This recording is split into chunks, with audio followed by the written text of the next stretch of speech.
Shalom, selamat pagi, saudara-saudara yang dikasihi Tuhan Yesus Kristus. Selamat berjumpa dalam renungan pada pagi hari ini. Doa dan harapan saya, saudara semua, ada dalam keadaan yang baik, sehat, penuh sukacita, dan berlimpah berkat Tuhan. Sebelum kita mendengarkan renungan firman Tuhan, mari kita berdoa. Bapa, dalam nama Tuhan Yesus Kristus, Bapa yang sungguh sangat baik, kami bersyukur untuk pagi hari ini. Kembali kami ada, kami boleh bangun, bernafas, kami sehat, kuat, semua karena berkat kemurahan Tuhan. Kami percaya Tuhan punya rencana yang baik bagi kami. Pada saat ini kami mau mendengarkan sabda firman-Mu. Urapi kami Tuhan agar kami mengerti dan juga taat melakukan kehendak-Mu. Dalam nama Tuhan Yesus kami berdoa. Haleluya, amin. Saudara yang dikasihi Tuhan, ayat bacaan kita pada saat ini terdapat dalam Injil Matius pasal 25 ayat 14 sampai 26. Saya akan membacakan khususnya ayat 14 sampai 15. Tertulis demikian. Sebab hal kerajaan sorga sama seperti seorang yang mau bepergian ke luar negeri, yang memanggil hamba-hambanya dan mempercayakan hartanya kepada mereka. Yang seorang diberikannya 5 talenta, yang seorang lagi 2, dan yang seorang lain lagi 1, masing-masing menurut kesanggupannya, lalu ia berangkat. Saudara yang dikasihi Tuhan, Usain Bolt, seorang pelari asal Jamaika, merupakan pemegang rekor dunia lari cepat 100 meter, 200 meter, dan estafet 4 kali 100 meter. Di akhir masa karirnya sebagai atlet sprinter, muncul keinginannya untuk menjadi pemain sepak bola karena ia berpikir bahwa kecepatannya berlari akan membuatnya unggul dalam menggiring bola. Ia sempat mencoba bermain di klub Eropa sebelum akhirnya pindah ke klub sepak bola di Australia. Sayangnya, sebagai pesepak bola, ia dianggap tidak punya keahlian dan kemampuan sebagaimana yang diharapkan darinya. Bahkan ada yang mengatakan bahwa ia tidak lebih baik daripada seorang pemain bola junior. Seringkali kita dipaksa atau memaksakan diri untuk menjadi yang terbaik dalam segala bidang. Di sekolah, kita seakan dipaksa untuk bisa semuanya.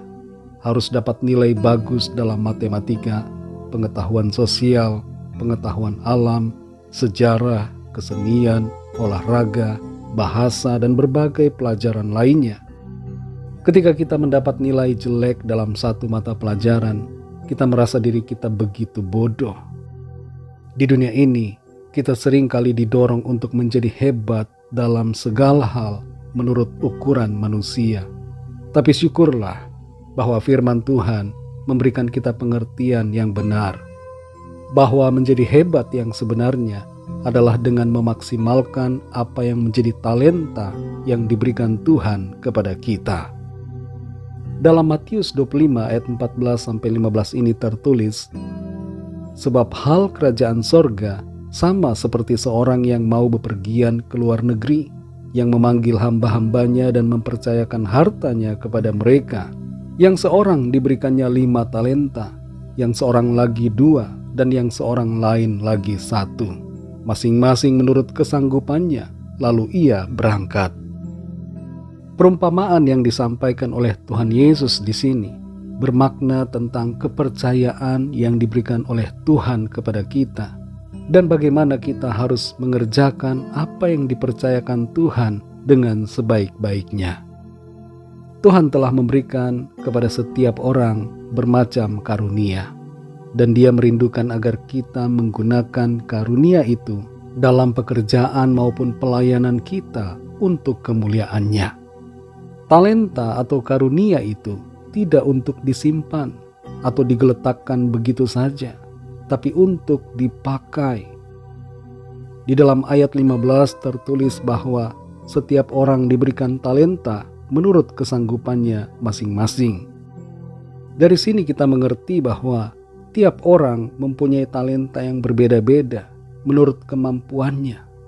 Talenta kita berbeda dengan talenta orang lain.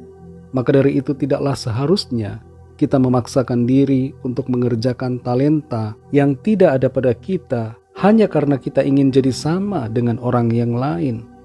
Kita harus fokus pada talenta yang diberikan oleh Tuhan khusus kepada kita. Jangan merasa talenta kita sedikit, lalu kita menjadi malas karena kecewa dengan apa yang dipercayakan Tuhan pada kita.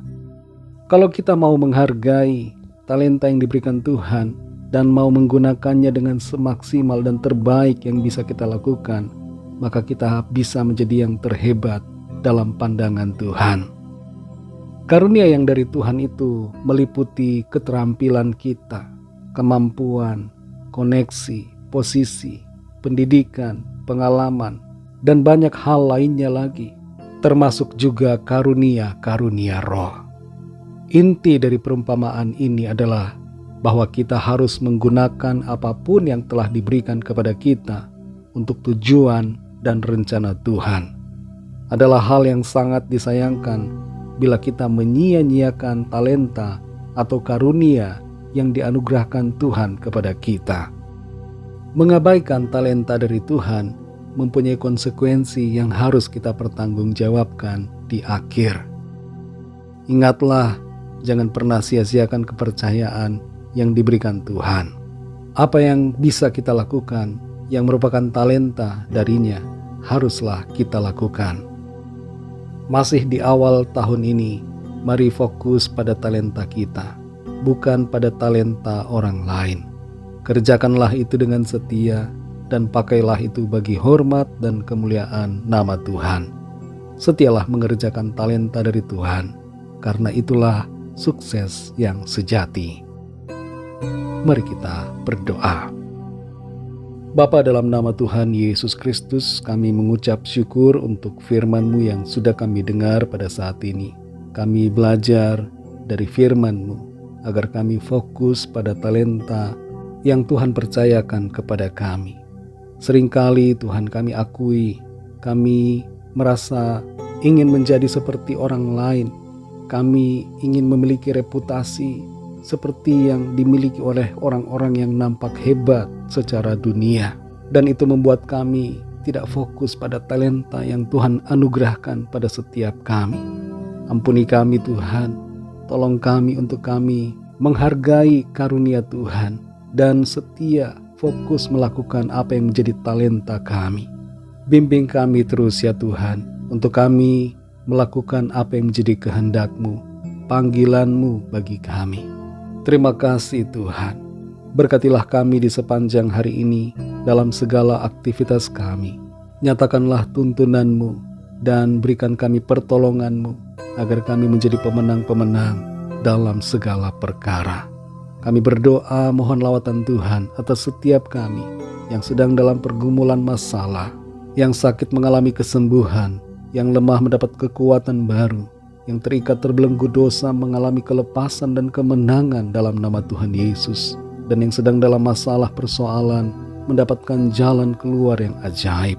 Terima kasih Tuhan, kami serahkan segala sesuatunya ke dalam tangan kasih-Mu. Kami percaya Tuhan menuntun kami masuk dalam rencana-Mu yang baik, indah, dan sempurna. Dalam nama Tuhan Yesus Kristus, Tuhan dan Juru Selamat kami sudah berdoa dan mengucap syukur. Haleluya. Mari sama-sama kita berdoa doa Bapa kami. Bapa kami yang di sorga, dikuduskanlah nama-Mu, datanglah kerajaan-Mu, jadilah kehendak-Mu di bumi seperti di sorga.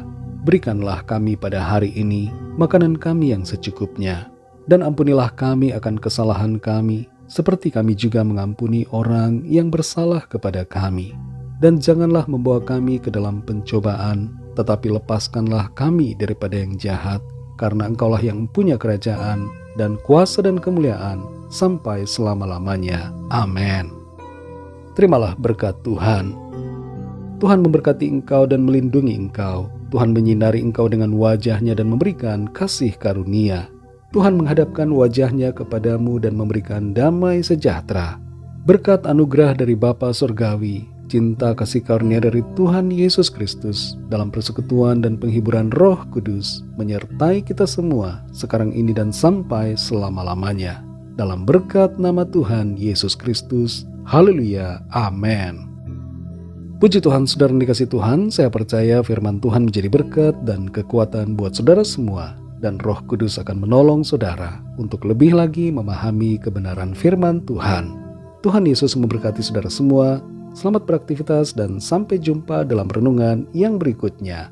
Haleluya!